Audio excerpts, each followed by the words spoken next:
You're watching The Tesla Life with your host, Mark Gogler.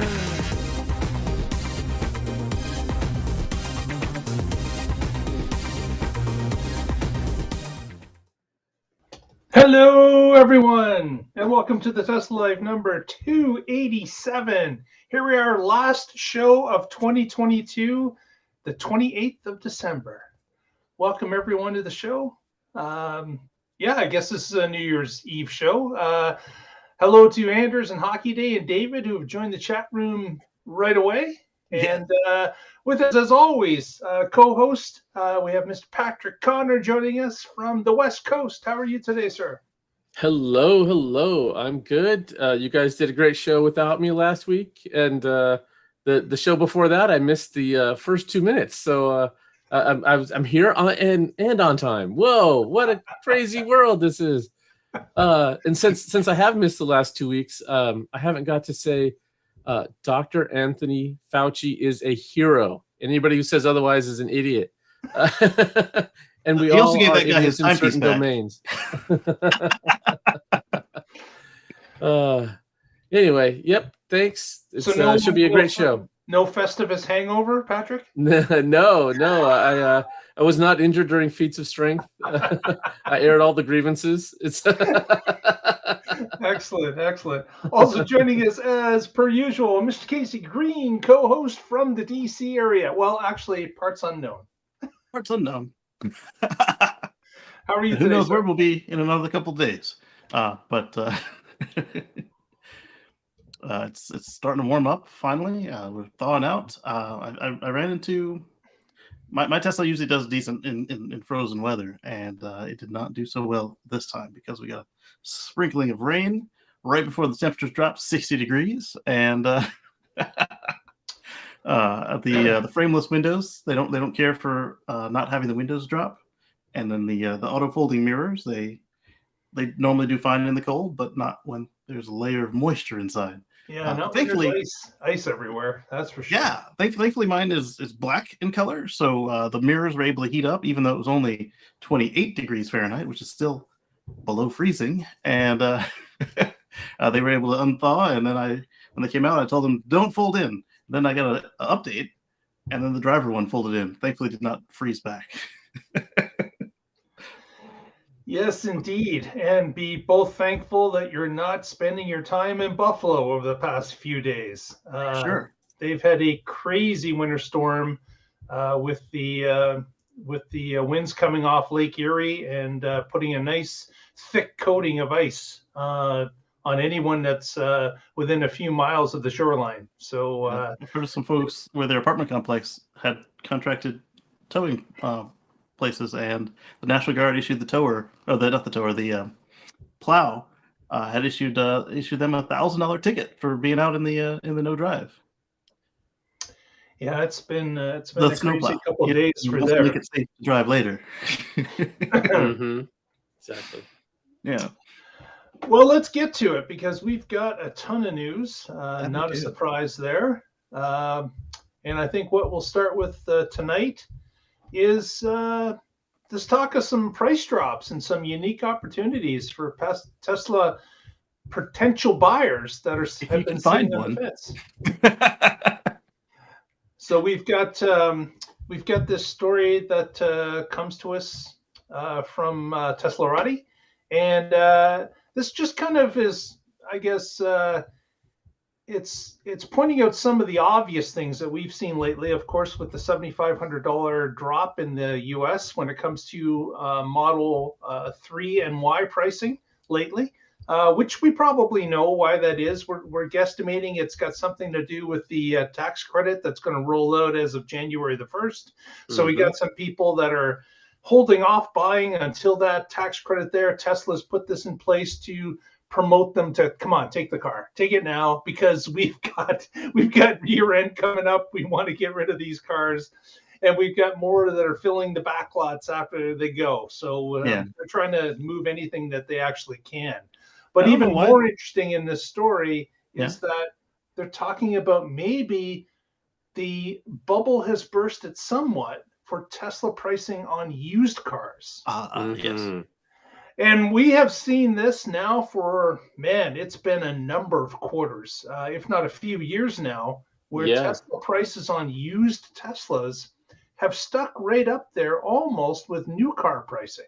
Yes. And for certain models, like mine and Patrick's car, man, we didn't get any good offers for ours.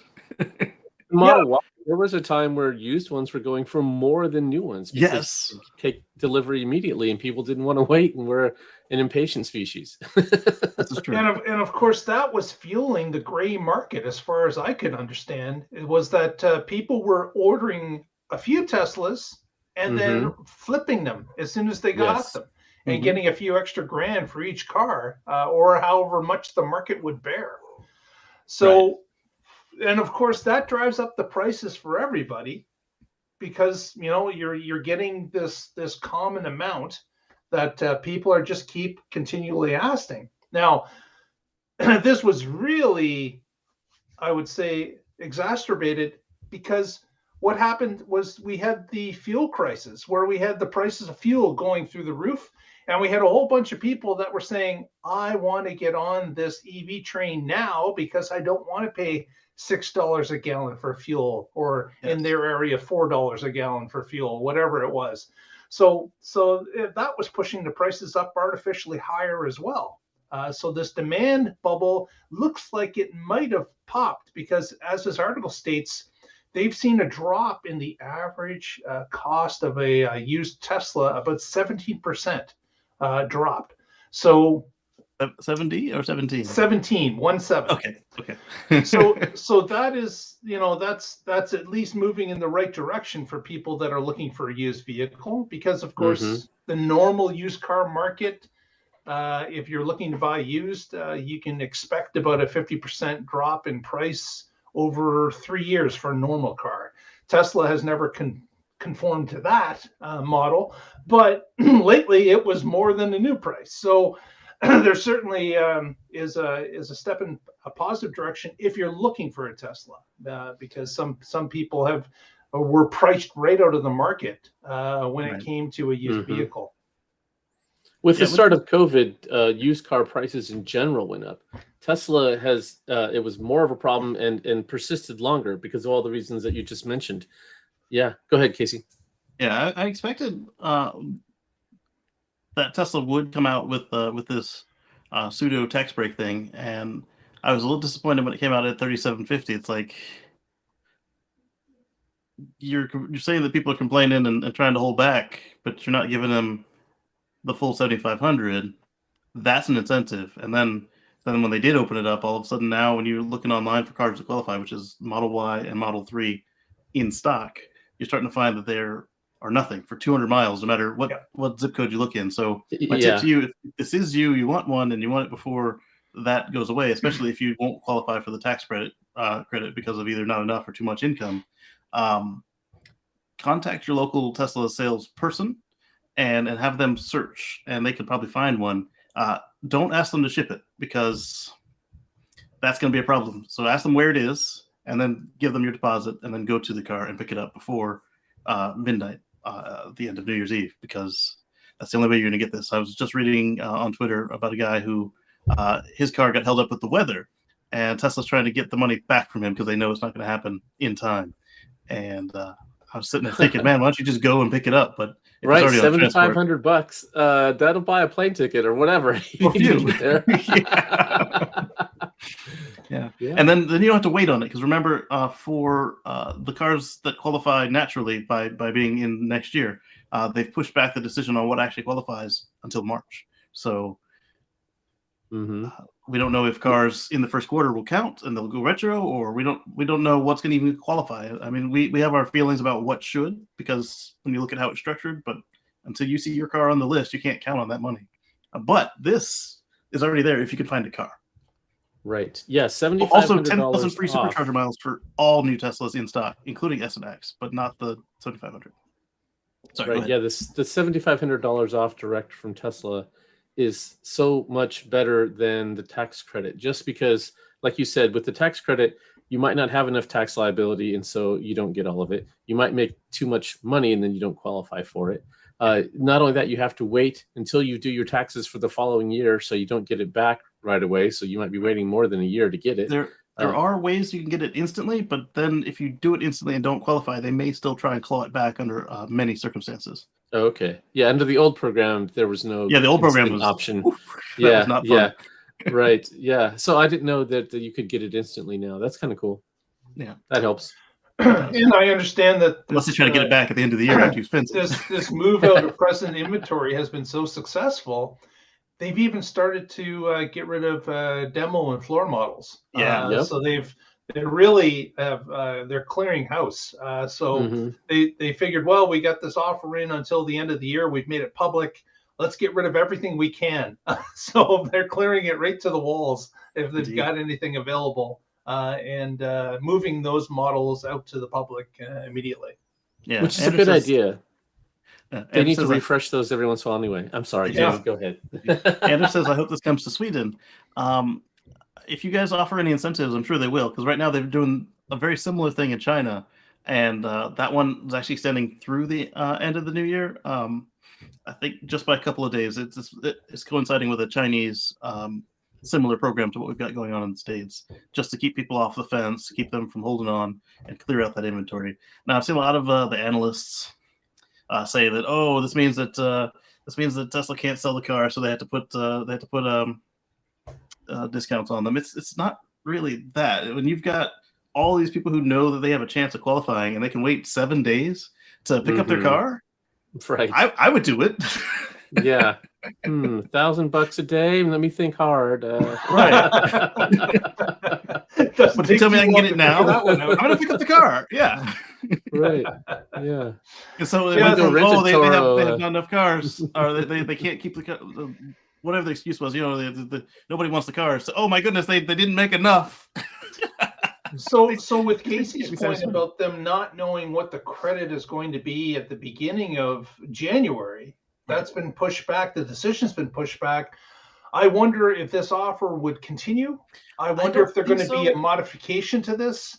I don't think so, because the first quarter is typically pretty soft for Tesla anyway, and because they're rebuilding because they do this every year. They sell out end of year blow everything. Yep. If there was like that car hanging from Giga Austin, they might have taken that down and sold it. Replaced it with a model. Yeah. Can I buy Elon's Roadster in space? Come on. Right. So they might just let that lie, and then also the fact that that there's a very strong chance that this will retro back to January 1st. It's not a guarantee. We're not accountants. We're not tax people. We're just telling you what we can see and giving you the pointers you need to take to your tax professional. But since there is a chance that it could be retro to January 1st, I don't know that Tesla's going to continue this. But if we get there and then they, because surely they know more about what's going on than we do, as somebody would have to actually give the instant credit because they're a dealer. They'll have a little more insight to it than we will. And if they think it's going to slow down their sales in the first quarter, they might continue again. But again, this is what we keep saying about Tesla. You see something you like, get it while it lasts. Because those same people that the day after the announcement came out said, well, think about it, blah, blah, blah. They turn around, oh, you don't have any red ones. Oh, you don't have any blue ones. And then 3 days later, oh, we don't have any. Yeah, exactly. So that's been a reoccurring theme. If you see something you like, grab that deal while you can, because it may not be around tomorrow. And this certainly is one of those options. And as Casey has mentioned, if you do spot something on the website, consider putting your deposit down and flying to that site, because you got to pick it up before the end of the year. Otherwise, it does not count. Right. So, also, like I said, reach out to Tesla sales personnel. If you don't see something, they may be able to find you something. Hey, we found one in Hawaii. All right, I'll fly out to Hawaii and then I'll charter a ferry. I don't care. Make sure that your ferry costs less than $7,500 with the plane ticket. Yeah, shipping from Hawaii might be a little more than might some be other a bit spots. Much. You don't want to put that airman who's out there and needs to swap cars back, trade with them. Oh, that's where my car is. I guess I'm just gonna have to move. Darn. Oh man. Anders says, from what he sees, the prices here are the same. We have a bonus malus system, but changes should have made it so that it doesn't apply to cars more expensive than. That could be why. Also, another thing to point out is if you receive cars from Giga Shanghai, they are about to prepare for their Chinese New Year at the end of January. So that factory may take a little longer than typical to replenish the channel. They did run pretty far out up until last week, and we saw the same thing at Fremont right after Christmas Eve and Christmas and after Christmas Day. That lot was full. It doesn't usually get full overnight, and they were pumping them out again for the end of the quarter, as well as getting them in the ships for the next quarter after that. Yeah. Next, speaking of Fremont, this story comes from the Fremont factory, or not necessarily the factory itself as we think of it. There's several buildings on the Fremont lot, several different buildings that go to adjacent streets, which they classify as Fremont factory regardless. So there's a few different avenues and streets that have other buildings that Tesla owns or operates. And this story was about Tesla asking for more permits for one of those buildings that was just off of the main factory, where they are now increasing the build of batteries. So we know about the Cato Road location, again in Fremont area, that started the development of the 4680s and the machinery that was using them. Well, apparently they've decided that they're going to increase a battery line or two for cell production at Fremont and enable it to, of course, supply the factory that's right beside it. So this permit that they applied for was a spend of about $1.5 million for a line or two that's going to be at this facility that's close to the factory.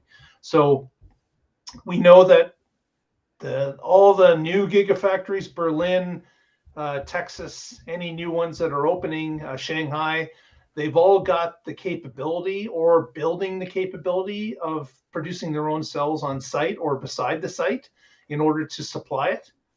So this is more evidence that they're kind of upgrading Fremont to allow them to do that here as well. Yeah. Also, on that same subject, Elon had tweeted that they hit a new milestone for 4680 production. That's right. Is that one of the tweets we're going to share today? You're sharing it right now. Oh, okay. Go for it. Yeah. Does anybody remember the exact number? Elon tweets too much for me to go find. It was 880,000. Almost a million cells. Individual canisters of the 4680s, which apparently will produce about 1,000 vehicles. That's not bad. And then we also saw in Austin, above the lunchroom, like they've been collecting 4680, what we assume to be 4680 packs. Like they're assembled into packs, they're ready to go, and they're just chilling. And that could be maybe they were going to upswing into more Model Y gigacasts, but I'm speculating that they might be for the first couple runs of Cybertruck, like for the crash tests and the party cars, because it's close enough. What better time to find out if they work before you smush them up? Exactly. Yeah, this is pretty exciting. They've been talking about Fremont. What was the quote? They're pushing up against the glass in the fishbowl. So I'm actually surprised to see that they're doing anything more in Fremont. Well, it's got to look like an alien dreadnought. Stuff's got to be hanging from the ceiling. So this must be a building off to the side that they really couldn't do something else with. Otherwise, why not expand at Cato Road or somewhere else? Right. And so this is good news that the 4680 is coming along. We saw all the things at Battery Day where it looks like this is going to not be revolutionary, but an incremental advancement in battery technology. And that's exactly how we got here. Was over the last decade, we've been making these incremental improvements. Way back when 2010, most EVs, non-Teslas, were less than 100 miles range. Now, almost all of them are 200 plus. And so this is great to see. Move the needle forward, move the ball just another yard, keep going. How many of the percentage of the improvements that we saw at Battery Day do you think we'll see in the 4680s that are destined for Cybertruck? That's a good question. We saw So last week or the week before, we talked about that they actually were a little bit less dense than right. on the Model Y that we saw the Monroe tore apart, not necessarily all 4680s. Right. Yeah. So that'll be a good question because they've got, I don't know how long until Cybertruck comes out, anywhere from 6 months to a year. And they're going to continue to make improvements on the 4680 and the Cybertruck itself. I think, just like the other vehicles, I think, Casey, that they're not going to get to a final formula or chemistry before Cybertruck starts. I think there's going to be some improvements as Cybertruck starts to roll out as well, because that vehicle is going to be using the batteries in a different way. New pack, larger pack, different charging architecture, curve, all that is going to come into play. So I think that they're going to be tweaking the formula of the 4680 for some time to come. In fact, I believe maybe they're tweaking it for each different vehicle that goes out. So, yeah. I wouldn't be surprised to see that we get the exact same cells that we had in the Model Y, but just filled up more. And remember, they gave us a target of 500 plus. So what if it's 510 when it ships, and what if it's 600 2 years from now? Yeah. There's probably that ability because I think the 4680. I know it's been more problematic for Tesla than what they had hoped. They obviously are behind schedule with it. There's a number of things that have shown us over the past year that they're not up to spec or not up to time period that they expected things to be done in. Yeah. So this is going to be an ongoing thing. I just hope that they're at a spec good enough that they can start with the Cybertruck and not have to retrofit a 2170 into it and then switch part way through. I hope they can start with the 4680 and roll it forward with just incremental changes to the pack or the cells themselves. Yeah, I don't think it would be tragic if they had to, though, because it wouldn't be tragic. That they have that. Yeah, they have that as a contingency. They've built battery packs that can handle either one, and I'm sure I wouldn't be surprised if 18 months from now we see the semi truck switch over when they are starting to ramp volumes much higher. So I don't think they can make it work either way. Yeah, it's just that to do a structural 2170 is going to cost them money they didn't need to spend, because depending on how your equipment handles that, it might not handle both. And if it doesn't handle both, you'll have to just throw it away. If it does handle both, then you have to take time to reconfigure it once everything's ready. And the biggest clue that we saw that they aren't running on any sort of schedule that they are happy with is when they brought the 2170s to Austin. From what they told us, they didn't really even want to put it in Berlin, but they were going to start Berlin with 2170s and switch it to 4680s. And one, it's had 2170s there, and two, the only 4680s we've seen in Berlin were like tests. And it looks like if everything was according to schedule, they would have had 4680s from the start at that factory as well, and they didn't. Mostly. That's just one clue. Yeah. Agreed. Next, Norway has broken a record. Tesla has broken a record in Norway. That one was cool. And this, of course, was that they have a long-standing car sales record in Norway for the number of cars sold within, I guess, a 12-month period that has been held by the VW Bug for a long 1969. time. 1869 it's been held since. 53 years. Yeah, quite some time there. And Tesla just managed to break that record just this past month. So they've surpassed that with the month ending in November. Yes. There were actually two records. There was one that was like 16,990, and there was another one that was like 1701. I'm suspecting that the 16,990 was when they announced it, and the 17 is when they did the end of the month totals. And so I would say that both of them are probably legit numbers. But here's the thing: at the time they reported it, Tesla was only like 3 units away from the second number. So I think they got it. And the year wasn't over, so right? I mean, it's going to be. And the year's not over. Yeah. Yeah. And Norway's been such a feather in Tesla's cap for such a long time. At this point, you would think that every every third car sold in Norway would be Tesla, because they per capita, I think they hold the record for number of Teslas. They also set a record in Italy. Yeah, so it's something that and Germany is records. is not a surprise to us anymore. In fact, we really don't report on records all that much because they're so commonplace at this point. They're all Model Y. But Norway, certainly a big plus for them, beating that record from such a long time ago. Yeah, and you guys remember when we were introduced to Model Y? It was a dark blue one shoved in the corner in the shadows. Like, oh, this one doesn't matter. And here it is, breaking records worldwide. Right, repeatedly. Which is exactly what we said. You know, Musk doesn't seem very excited about it, but that car is going to be their most important one in years to come. Yeah, here we are. Yep. And speaking of Europe, another story of interest: Tesla has started to add third-party charging networks to the navigation system in Europe. Yes. So and Israel. This is brand new, where this is not happening anywhere else. And of course, there is the caveat that in Europe, Tesla uses a standardized CCS cord for plugging. Not in all European locations, but in the majority of them.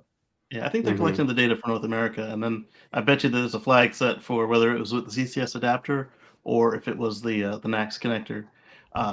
The thing with the NACS is only Tesla speaks Tesla protocol. All the other non-Tesla NACS connections use CCS.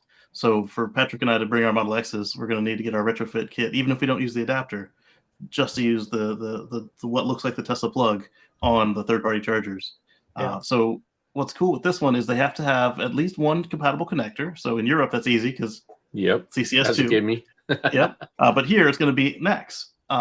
Or the CCS adapter sort of thing, but that's not exactly straight compatible. Not everybody's got that. But if you don't have the programming, you can't use it.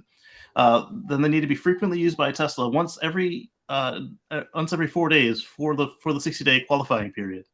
Then they have to have an average success rate of 90% or higher, and they will be immediately removed from the program if during 14-day period they drop below 70% success rate, or they don't have a Tesla charging session for, the article doesn't say, I think it's like 20 days or something. Yeah, it's a lot longer than they had to maintain to get it. It's like qualifying for YouTube. So once you got it, they'll let you stay for a while, but if you still get real bad, they'll kick you out.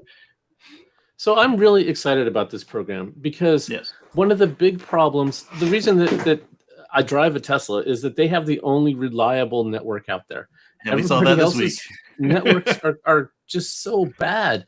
And so this puts some reliability criteria in there. If you have a charging network, you want to sell electricity to EVs. That's how you make money with it. Or at least minutes if you're in a state where you can't sell electricity. Yes. Yeah. Either way, you're selling your product, whether it's access or And that means that Tesla vehicles are, depending what market, 70% of the vehicles on the road. So if you show up in their system, you're gonna that's money, baby. Especially if you're near one that has a wait time. Right. Where like today, a lot of these networks, they get incentives to put them in the ground. Once they're planted, they don't care. Maintenance is not, there's no incentive for them to do maintenance, which is just ridiculous. And not just maintenance, they don't even have to put a compelling unit into the ground. It just has to meet the bare minimum, and that might not be worth a road trip. Well, they of course may be chasing government incentives at the beginning, right? But that's not going to cut it, as Patrick has mentioned, going forward. Their job is to sell electricity. That's how they make reoccurring revenue. And if they are not operating, how are they going? They're not benefiting anybody, themselves, the public, anyone. Well, I mean, if their only goal was to take the government money, they got their thing.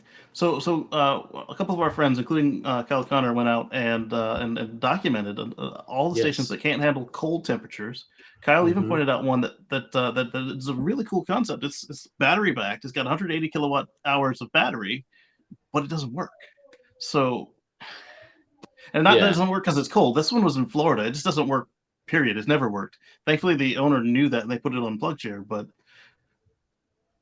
I mean, so this could actually be the thing that makes it worthwhile for them to care if they have the right uptime or not.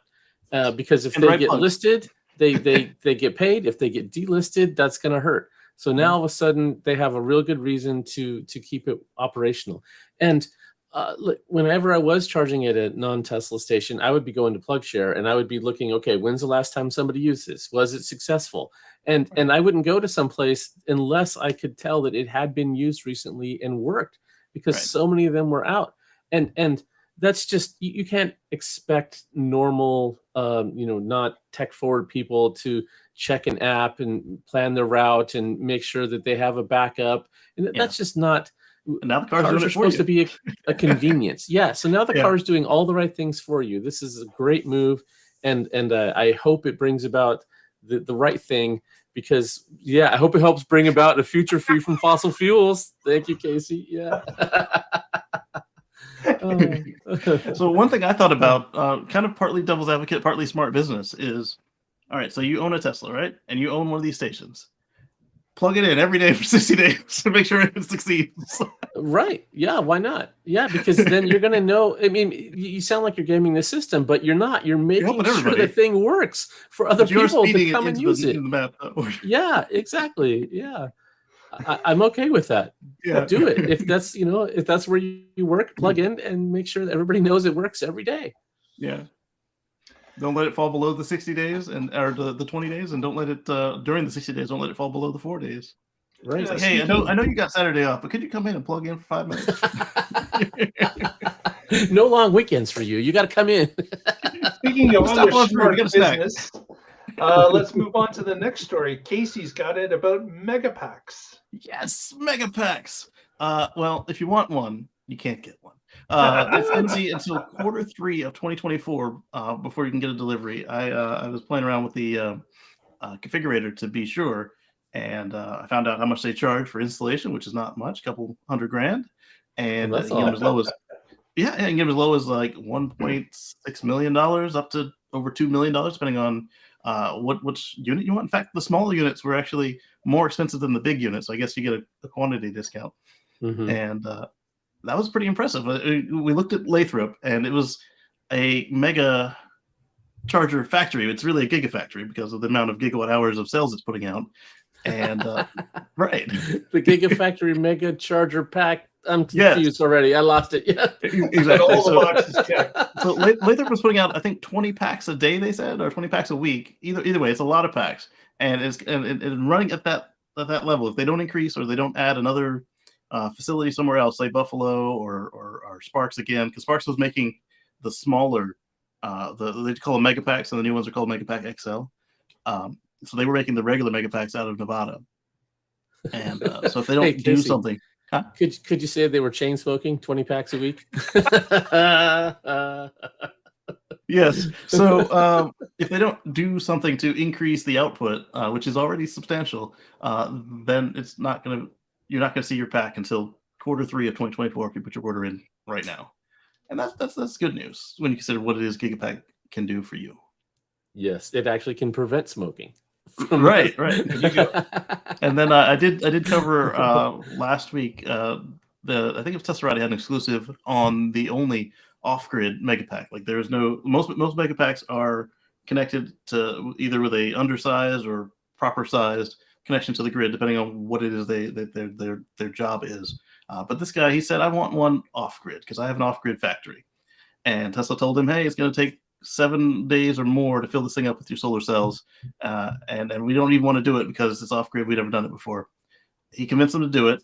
And then they told him about how long it was going to take to fill up. 7 hours later, his solar panels had filled up this Megapack, and the Megapack started shutting off the panels because it was full and off grid, so there was nowhere for the energy to go. And he had nailed the sign in the front lawn that said "Free electricity. Just bring a container." Right. and so what he's going to do is next year he's probably going to get a grid connection. I was thinking until I realized that you couldn't get enough Megapacks fast. I was like, why don't you just get another Megapack and expand your factory, and then your usage will go up and you'll have more storage, but if it's going to be 2 years before he gets one, then I get it. Yeah, that's a pretty cool story. Megapacks, we've seen that's what you really need to be able to put renewables on the grid in significant amounts, because the wind and sun are intermittent. But if you have a battery there buffering that, it handles all that. It can smooth out all those things. When the cloud passes by and the solar drops, well, okay, your battery just fills that in, and you never even notice. Things just work beautifully. And like we saw at the Tesla Semi event that we restreamed here, all V4s are going to have, or at least all V4s that are going to be doing semis are going to have Megapacks. So they'll be able to charge in the dark. Very cool. Off of sunshine. Yeah, quite literally in the dark. Like we saw, Patrick made an article about on carswithcords.net about they had a similar situation to what happened in North Carolina in Mooresville, where they sabotaged the substation. Well, they did it a couple times over in Patrick's area, and with battery storage, you don't have to worry about that. Yeah, that gives you a resilient grid. That helps a distributed grid is a lot less vulnerable to these sorts of attacks.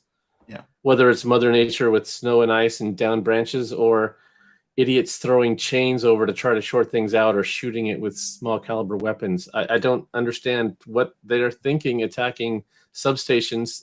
There's no way that's ever going to advance their political agenda.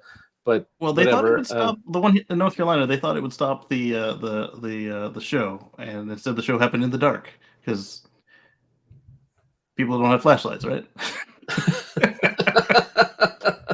Don't know what's going through their heads. Yes. Yeah. Speaking of that, we have a new vote that Patrick has got the story about. Go ahead. Oh, which a new vote? What are you talking about? The California issue? Oh, no, I know which one we're talking about. Yes, the new Supercharger locations that have been announced. So we talked about this a few months ago. There was, if you had a Tesla account, you could go on there and you could vote for where you thought they should have new Supercharger locations. And the fall 2022 results are out. They've said which ones are the winners. Not only that, they've opened up the next round of voting. And so you can vote for up to 5 locations. So go check that out if you haven't done so already. And without further ado, we've got in North America, we've got a couple locations in California, Big Bear Lake. We've got one in North Carolina, one in Florida, one in Georgia. And then around the world, we've in Europe, we've got one in Italy, 2 in Germany, 1 in Hungary. Oh, I should say 3 in Germany. They really like Germany, I guess. And then in Asia, we've got 4 of them in Korea and 1 in Japan. So those were the winners, and you can go check out all of those. And the cool thing is they're getting feedback from us. And we all know that they need to install more Superchargers because they're selling a lot more cars. And the Superchargers have been rolling out maybe just a little slower than the cars. Not that they're not putting out a lot of them, but we don't want big long lines, and you want them in the places where they're going to be used. So getting this feedback, I think, is a great idea. And not only that, it's not like just whoever votes, whichever one gets it, that's it. Tesla's being smart about it. They're putting up locations where they know it's viable. It's a select number that they're voted on. They also have their own plans. So if they're already in the works on something, they're not going to accept votes for that location. So it's a pretty cool system. And I'm glad to see we're getting more supercharging. Yeah, exactly. How many Canadian cities are on that list? You guys can vote. You need to convince your country to vote more. Got to vote more. Got to figure out how to vote more. Got to buy more cars, I guess. A couple of clubs I'm in were. It said North America, but just not really far North America. Yeah, exactly. Southern North America. About the North Carolina and Georgia units. Exactly. Oh, sorry, Mark. Next story.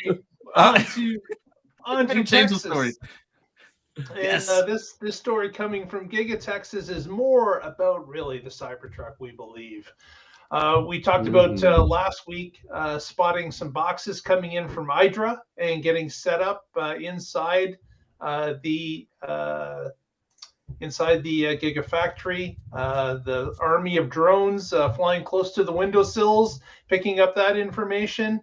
And now we see that apparently 66 of the the robots that are used to be installed on the assembly line have shown up at Giga Texas. So we believe this to be for the Cybertruck line that is beginning to take shape. Obviously, with the Hydra equipment being put into place after the pressing and stamping, they're going to need a line of robots to assemble these castings and angular metal exterior into place. So this is more great news for those of us who have a Cybertruck order in waiting. It looks like we've got some more progress here at Giga Texas, which is fantastic to hear. Yes. I just have to say KUKA, just because that's a fun word and you skipped it. KUKA robots. KUKA robots, right? Yes. So this is why I suspect that the Cybertruck will be on time, because again, this is the company that wanted to save money, so they pulled the phones out of service. What does on time mean for you?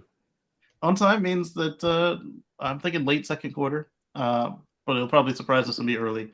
Ooh, I hope you're right. If they're not willing to pay for the phones, they definitely aren't going to pay for the engineers and assembly people to wait around at the assembly line with nothing to do. They've got the Giga presses arrived. They've got 66 robots just arrived. They're lining out everything on the floor. The foundation is finally in place for the Hydra press. That's what was taking it so long to get from Houston. I mean, why put a rush on it if there's no place to actually bolt it in when it gets there? So yeah. It looks like they've finally learned a thing or two about ramping. And then we have the folks from Giga Shanghai that are in Fremont and Giga Austin to help them with their ramping. So I think this thing will be the closest we've ever seen to them be on time with a product that wasn't just a tweak. Yeah, it's going to be fantastic to start seeing. And Tesla's going to roll out a few of them after just the test, just the test vehicles. They'll be parking them outside in the sunshine. You won't be able to, those mirror finishes, you won't be able to miss them. They'll be blinding the cars off the freeway. It's going to be incredible. Yeah, and I'm not saying to get your hopes up. We got crash system too. Yeah, they're going to roll out slowly, just like we saw at Shanghai, just like we saw at Berlin, and then again in Austin. I don't think they're going to go as slow as Austin and Berlin did, because those ones were slowed down by external factors. But Shanghai started slow as well, just so they could, work it at human pace and then speed it up, and get the robots going as fast as they could go, and then back it back down so they got a good quality. And Shanghai setting records. Now here's an interesting story that comes from California that Patrick's going to tell us a little about, and it's produced a little bit of some people are upset about this. Patrick, what's this about? Yeah, so this is from Teslarati. California passes law banning Tesla from calling software FSD.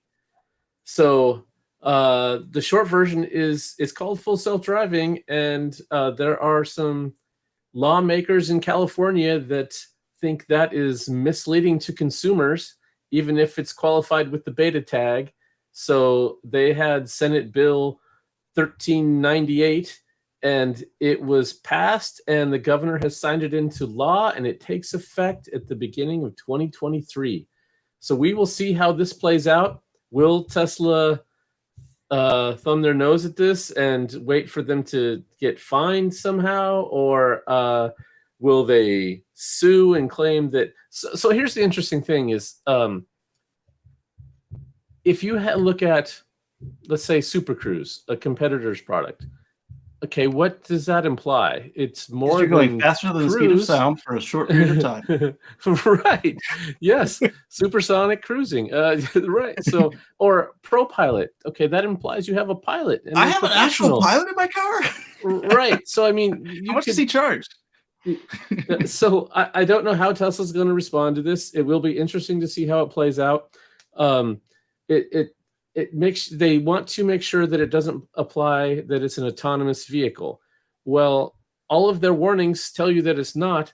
So, or maybe they change the name to not an autonomous FSD in California. So yeah, my bet is they changed the name to not full self-driving yet. Right. Yeah. Beta, Not full FSD, self-driving right, beta. Kind of like the Boring Company, not a flamethrower. Right, exactly. like that. Yes. This did they say January? I thought it was just really early in 2023. The new law takes effect in 2023. So when in 2023? I thought it was later for some reason. 2023. So they said that a dealer or manufacturer, this is a quote from the law, a dealer or manufacturer shall not sell any new passenger vehicle that is equipped with any partial driving automation feature or provide any software updates. That's the part right there that's going to get them.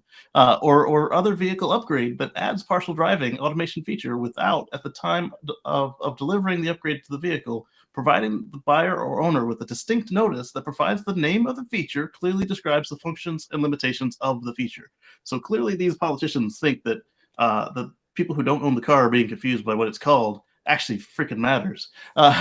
This is why I let Patrick take the story. I was going to get a little heated on it. So the next part is a manufacturer or dealer shall not name any partial driving automation feature or describe any partial driving automation feature in marketing materials using language that implies or would otherwise lead a reasonable person, who freak is reasonable, to believe that the feature allows the vehicle to function as an autonomous vehicle as defined in section 38750, or otherwise has functionality not included in the feature. So they're saying because it's not done yet. A violation of this subdivision shall be considered misleading advertisement for the purposes of section 11713, which is where I think, like Mark, that they might sue before they actually comply. Because this is aimed at Tesla. Right. And like I said, you can't aim it just at Tesla. You can't write laws that say this company has to play by different rules. And I think that a lot of the names could be confusing. Yeah. And there's no way. So this is like by people who only read headlines and assume they know the entire article, right? Yes. You have to look at the limitations and features and how it works. You can't just read the name and make assumptions. And people who actually are using it know these limitations. You drive it, you figure it out, and you don't just assume because it's called FSD beta that means it's full self-driving. You can go take a nap in the back. All the safety data that we've seen shows that Teslas have fewer crashes, and the few that they do have make big headlines. But it's not even their fault. Like it's like the car was hit by somebody else. Right. I mean, and even the cases where they have been at fault or the driver's been at fault, percentage-wise, that is lower than other cars in similar categories. So Absolutely. I mean, go ahead. I was just going to say that's what they need to be looking at. Yeah. It's not. They should be looking at what the real problems are, what's causing the real crashes. And a lot of times it's like poor lane markings or signage or other things that's not even related to the cars themselves. Intersections. The yeah, human exactly. can't figure it out. Yeah. And so there's lots of things they could really do to help. And this law is just hype. And I don't see the point.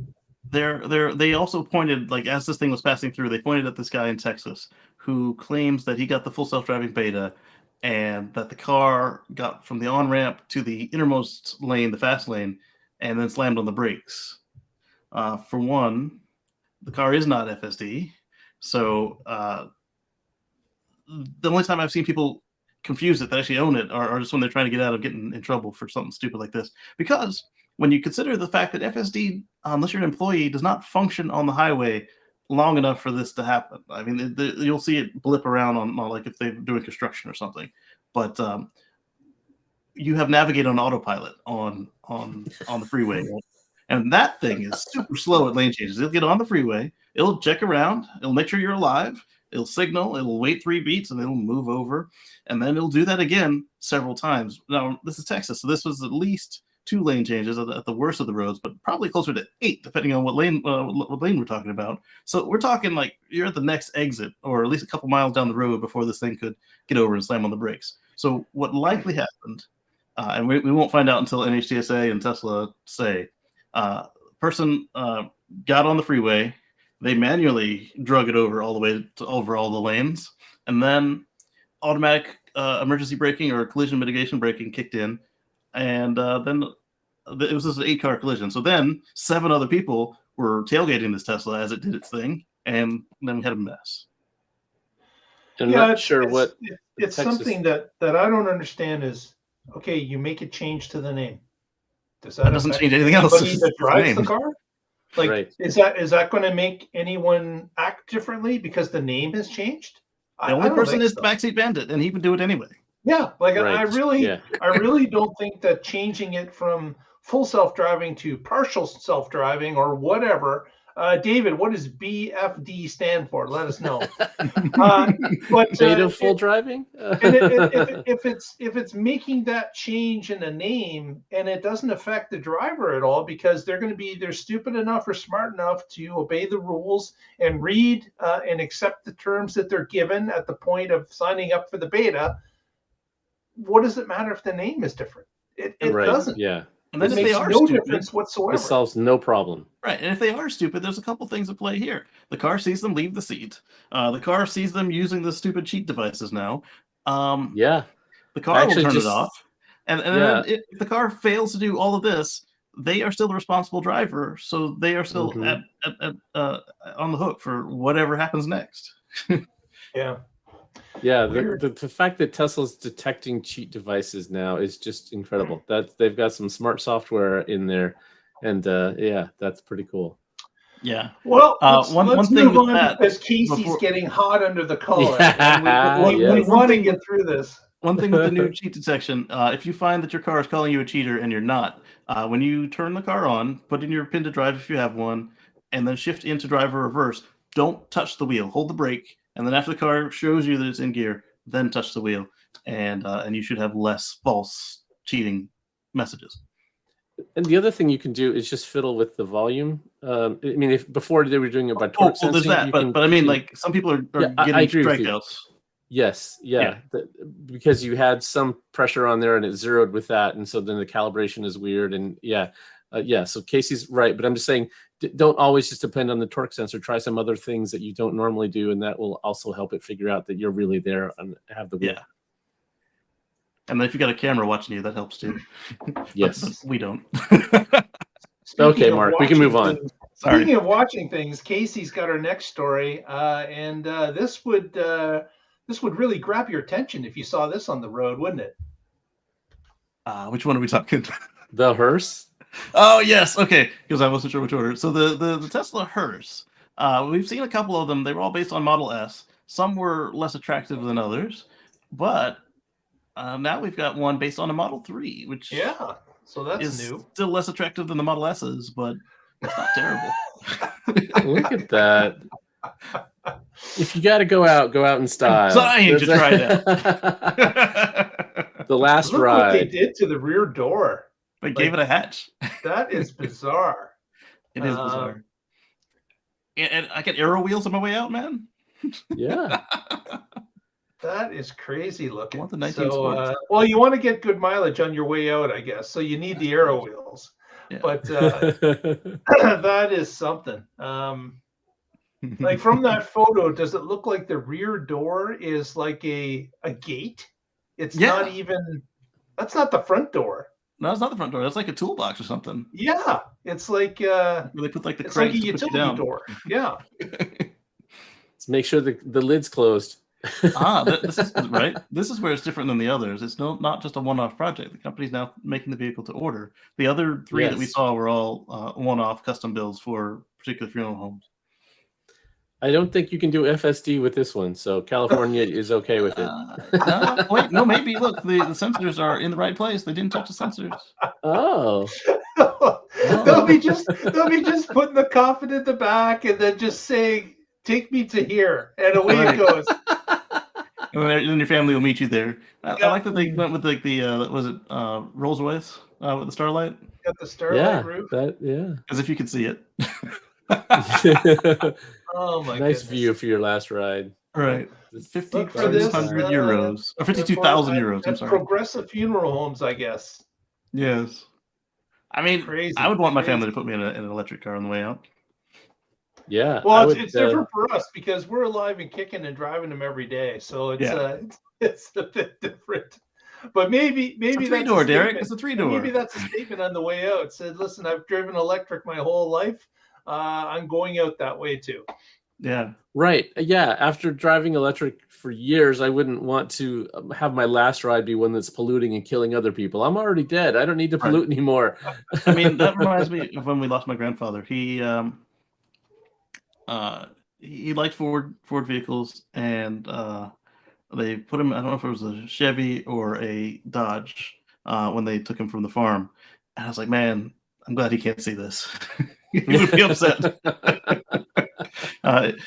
The first thing he told me about my Prius at the time, he's like, man, it's great on gas, but it's not Ford tough. Yeah, brand loyalty. Some people Right. have it. Exactly. Yeah. To the end. To the end. Yeah. Next story. This is kind of interesting. Now, we always hear about this usually when it comes to Thanksgiving in the southwest of the United States, where there seems to be an issue with superchargers being overcrowded. And of course, this has happened to a lot lesser amount this year in the Southwest. We didn't hear about lines. We didn't hear about Tesla having to show up with a semi-flatbed with a number of temporary chargers mounted on them with a battery pack or a Megapack. Those stories really have disappeared this year. Hasn't stopped because we've seen the influx of new superchargers being built on the I-5 corridor, or the Pacific Coast Highway corridor, or the other major northwest corridors in California. But this story comes to us from the UK, where we've got a photo off our Twitter feed, which shows a lineup of cars. And I've looked this up on the map. Apparently, it's a location that is north of Manchester, heading towards Scotland on a main M road in England. And this particular supercharger, there's only one on the road. It looks like it's a halfway point between the north and the central part of the UK.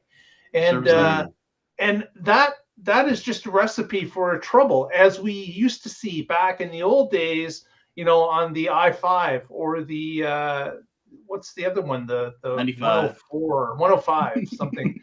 It's not the Pacific Coast Highway, but the other one. We used to see this, and this is just a recipe that we've seen before. But the great news is that Tesla is getting this data. They understand that this supercharger is being overrun, and they will move to put chargers on top and below, north and south of this charger when it comes to next year. So or as well expand that one, double the size. Yeah, exactly. Yeah, if they put in another 40 stations there, that'll make a big difference. That's right. So this is something that it's certainly a pain if you're doing the holiday travel, but it's also telling us another thing, is that the Tesla brand is increasing rapidly in the UK.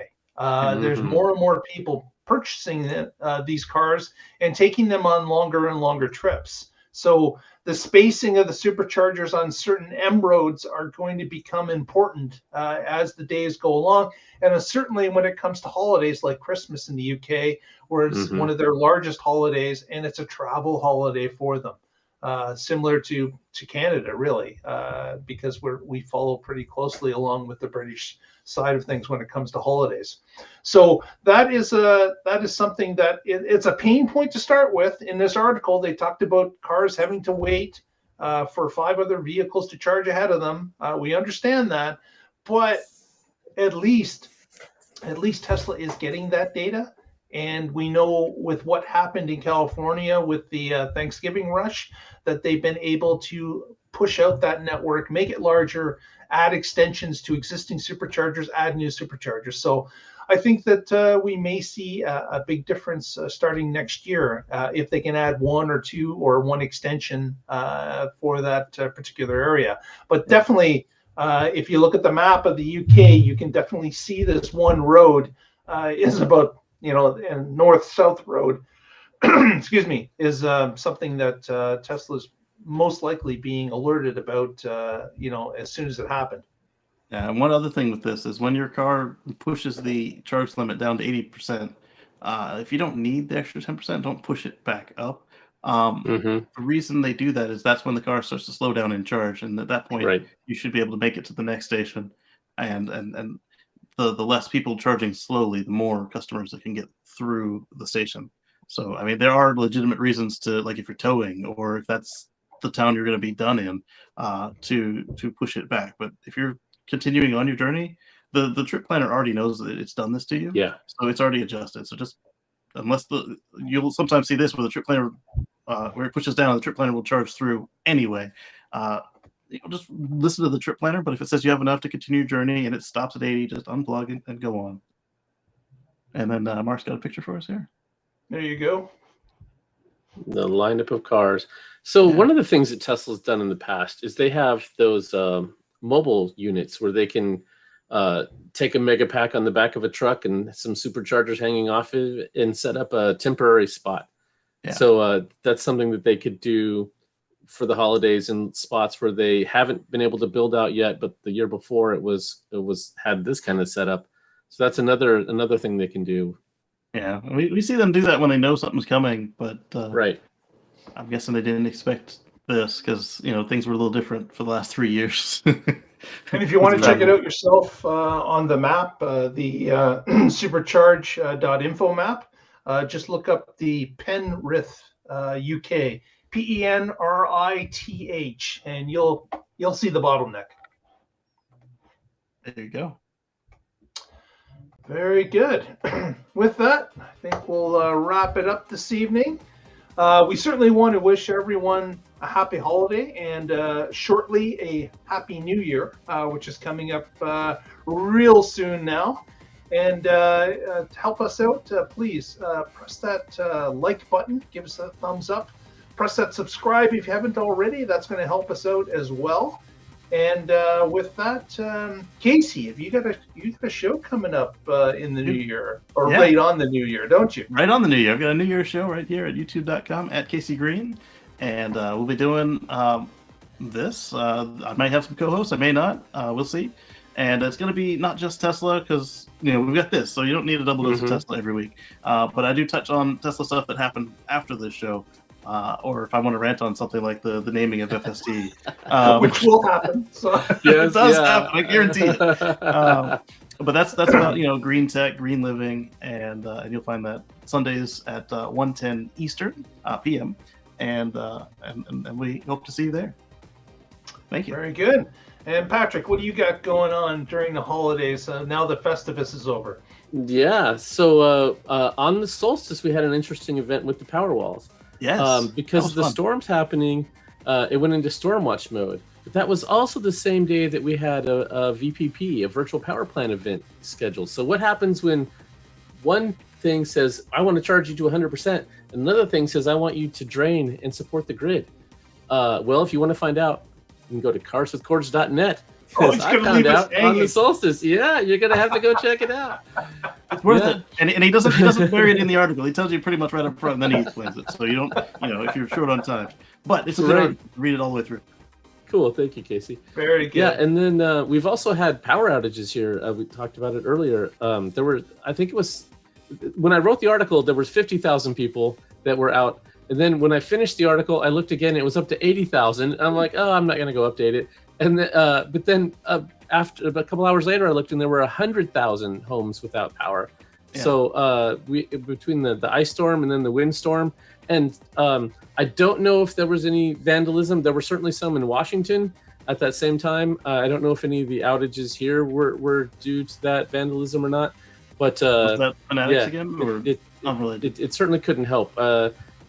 Yeah, I don't know. They have. I hope Homeland Security is. I mean, I know they are investigating this and they're trying to find out who's doing it. And I hope they catch those jerks, because that's if you cause an outage during winter, someone could die, or then they could be forced to try to drive in horrible conditions to get to someplace safe, friends or family or whatever, and they could die.